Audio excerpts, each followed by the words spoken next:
asshole for leaving my sister's child and moving to America? My sister and I have always been close. We did everything together. She was literally my best friend. I'm married and have 3 kids.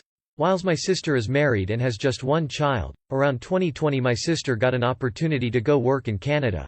I was so happy for her, but she had a son, who was 1 year old at the time. And he did not have a passport nor visa, so she asked if he could live with me. I said okay because I assumed it wouldn't be for that long, a year or less I could deal with, but he's my nephew so I didn't really mind. About 2-3 years go by, he's still living with us. My sister never made effort to come see him or any plans to come take her child with her. When my children go on school break, my kids travel to their dad. He travels a lot cause of his job. So I would leave my sister's son with my mother, because yet again he doesn't have a passport. My sister never made effort to do one for him. Early this year around April we unfortunately lost my mother. My sister called to check up on us and all.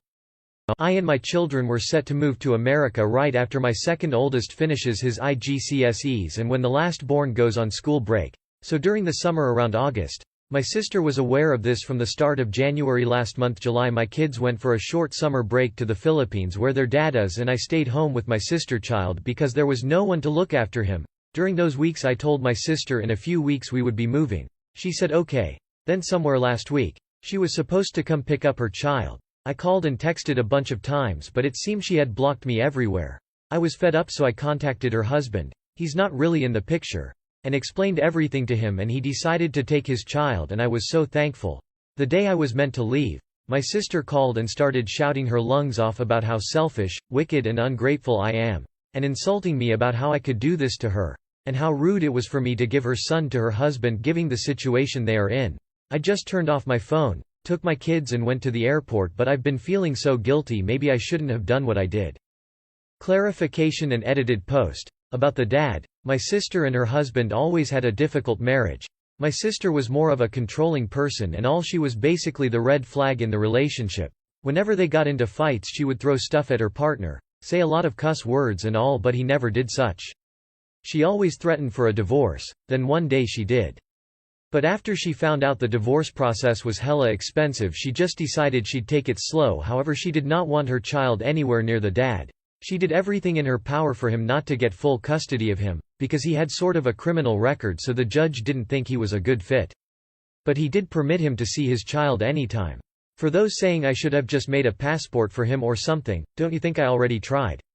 But they needed his real parents or at least a legal guardian to do it for him, and I am just an aunt, I couldn't do anything. My nephew is 4 years old this year. He knows his dad cause he visits him on any special occasion such as his birthday, Christmas, Thanksgiving, whatnot. So he does know his father exists. His father has tried multiple times to get full custody but to no avail. Though saying I do not love my nephew, I do. I love him very much with my whole heart, but it was very difficult to raise 4 children. I've always thought of him as my own. I was not so much well off back in my country. I and my family lived of my husband's job paying for their school's fees, and the money I make goes for food. It was very difficult, that's why I took up a job in America and I got it.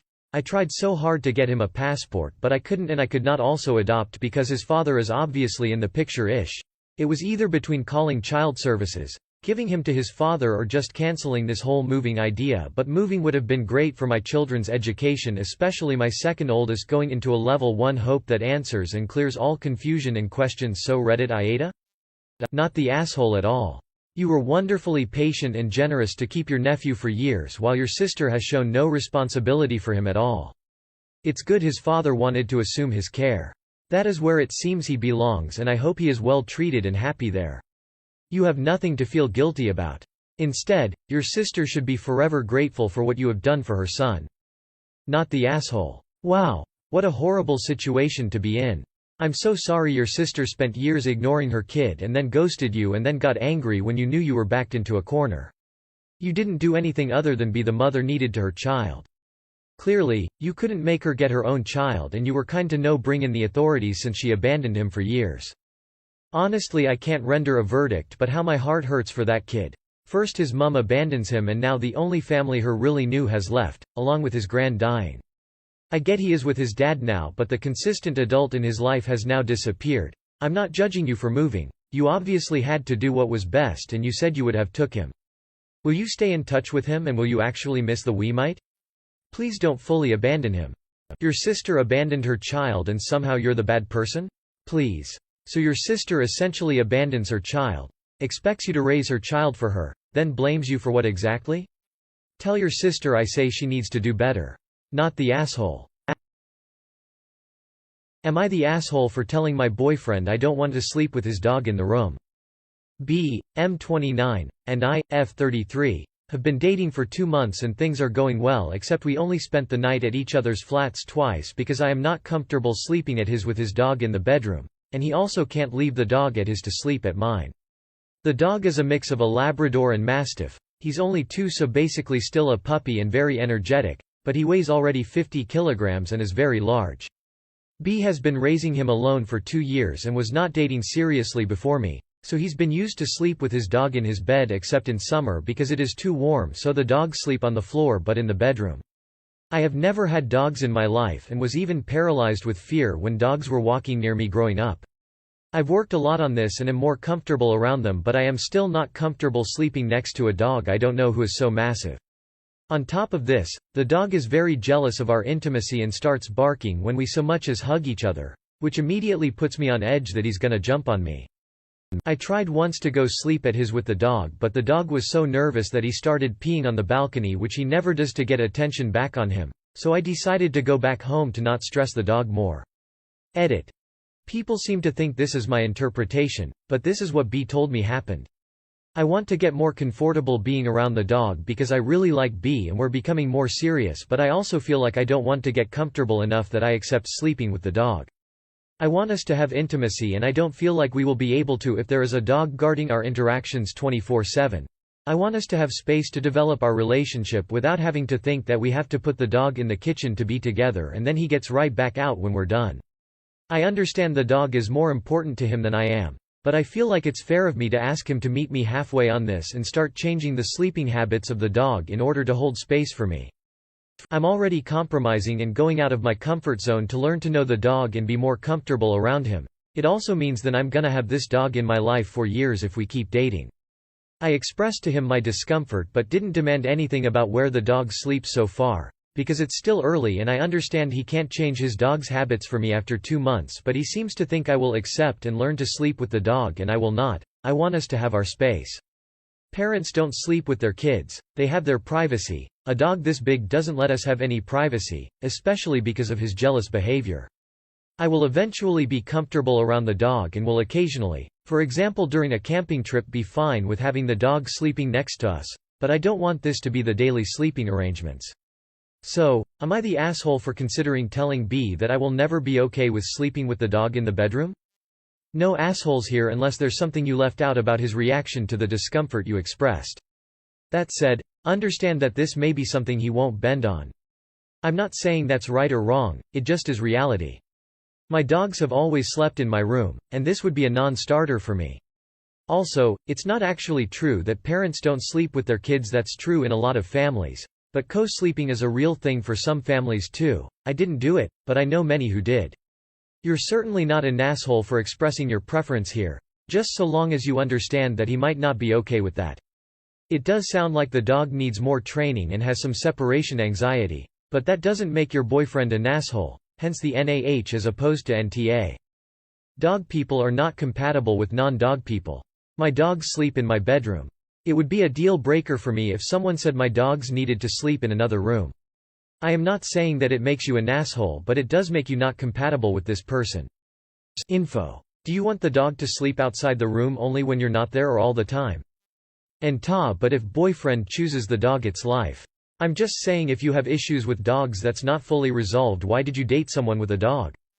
Not the asshole. It doesn't sound like your boyfriend is ready for a relationship. Am I the asshole for telling my half-brother and sister-in-law to be quieter? So I, 25M, have been out of a job for a while and I haven't been living in the city I'm in long, so for the past 2 months I've been living with my half-brother, 37M, Sid, and his wife, 37F, Alice. They don't exactly have a spare room set up for guests, so I sleep in their living room. Technically they do have a second bedroom, but they've made it into like a home library thing. There isn't really much room for me to sleep now that a bunch of my stuff is in there too. Obviously I appreciate that they're letting me live with them, but honestly they're kind of getting on my nerves.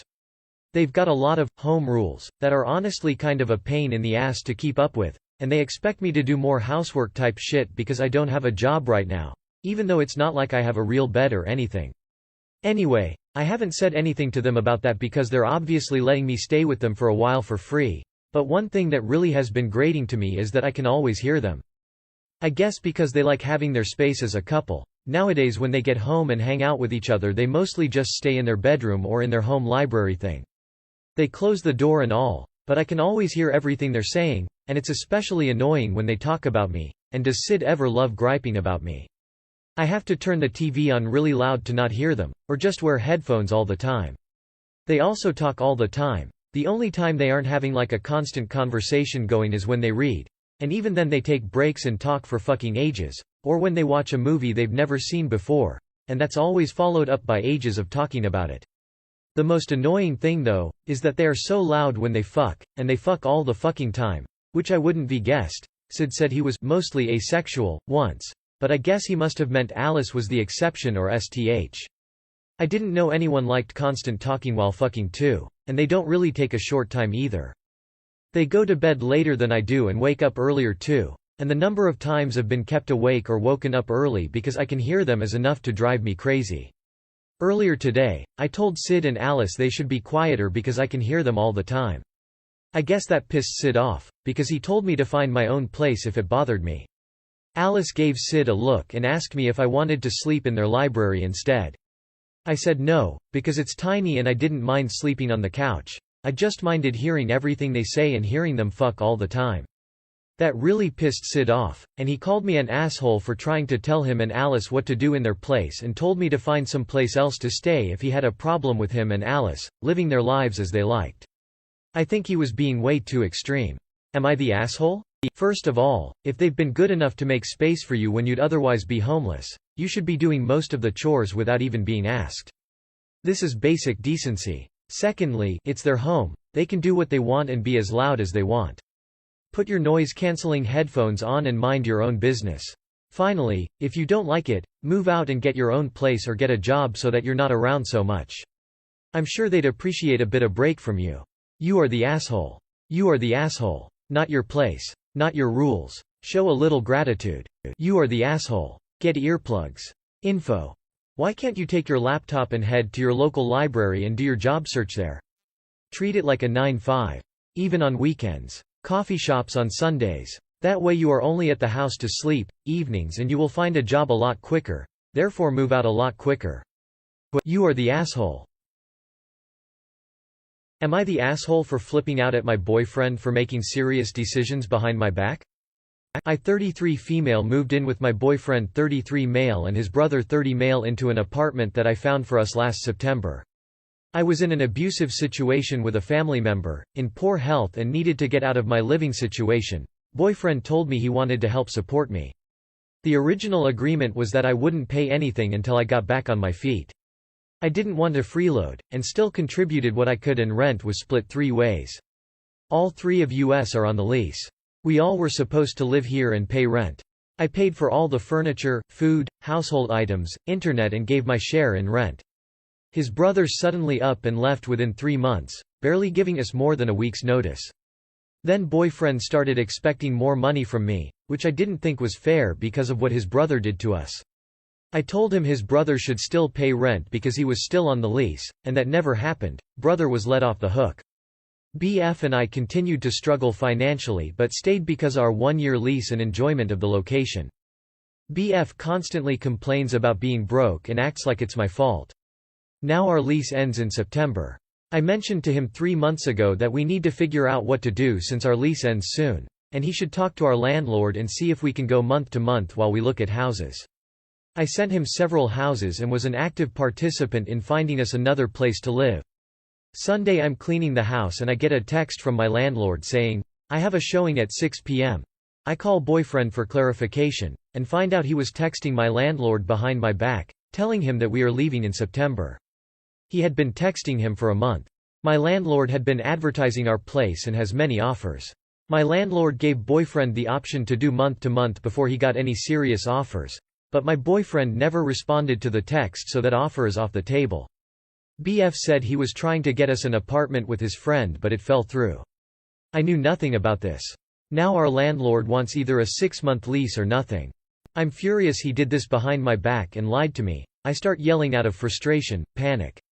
My boyfriend gets mad at me for yelling at him. He turns cold over this and only focuses on the fact that I'm yelling and not the hole he dug us into. I told him I don't have enough time to leave in 1 month. I am having surgery in days, which needs 2 procedures in the next 3 months, and also have exotic pets that are difficult to find pet-friendly housing for. We have nowhere to go. He insists I am forcing him to do another 6-month lease and says I am bankrupting him and making this my fault. When I tried to talk to him about it again this morning, he said he's having a bad day and to leave him alone. So I have to put up with 6 months of him hanging this over my head like a noose, thinking I'm the devil for extending our lease so we can find another place with a proper time frame. So am I the asshole? Info. I sent him several houses and was an active participant in finding us another place to live. But why didn't you just choose one? You could have spoken to the landlord. You already know your boyfriend can't be relied on as he let his brother off paying the rent. Just go your separate ways. If you were on the lease, you should have spoken to the landlord. Your boyfriend behaved irresponsibly. You both need to work on communication. Find a place on your own. A studio or roommate situation shouldn't cost you as much as a place that accommodates 3.